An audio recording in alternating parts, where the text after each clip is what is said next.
આ વિડીયોમાં જાણીશું પોષ વદ સંકટ ચતુર્થી વિશે, જે મંગળવારે હોવાથી અંગારકી ચોથ ગણાશે। આ અંગારકી ચોથ તારીખ 6 જાન્યુઆરી 2026ના રોજ રહેશે। ચંદ્રોદયનો સમય છે રાત્રે 8:45 દરેક દેશ પ્રમાણે આ સમય જુદો જુદો હોય છે। આ તિથિ ગણેશજીને સમર્પિત છે। ગણેશજીને બુદ્ધિ અને જ્ઞાનના દેવતા માનવામાં આવે છે, તેથી આ વ્રત કરવાથી સંતાનના અભ્યાસમાં આવતા વિઘ્નો દૂર થાય છે અને તેમનું સ્વાસ્થ્ય સારું રહે છે। આ દિવસે મહિલાઓ સુખ, સૌભાગ્ય અને પરિવારના કલ્યાણની ઈચ્છાથી વ્રત રાખે છે।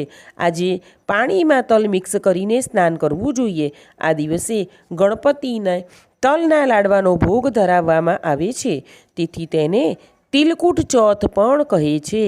આ ચોથનું વ્રત કરવાથી વર્ષની બધી જ ચોથનું ફળ મળે છે। આજે ગણેશજીને ખાસ 5 કે 11 દુર્વા ચડાવવા જોઈએ। ગણેશ થર્વશીર્ષ, સંકટનાશન ગણેશ સ્તોત્ર, ગણેશજીના 12 નામ કે ઓમ ગંગણપતયે નમઃનો મંત્ર જાપ કરવો જોઈએ।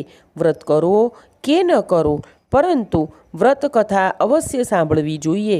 દાનમાં સફેદ તલ, ગોળ અને ગરમ વસ્ત્રોનું દાન કરવું જોઈએ। આજે ચંદ્ર દર્શન અવશ્ય કરવા જોઈએ। ચંદ્રને અર્ઘ્ય આપ્યા પછી જ ઉપવાસ પૂર્ણ થાય છે। ચેનલને સબસ્ક્રાઈબ કરજો।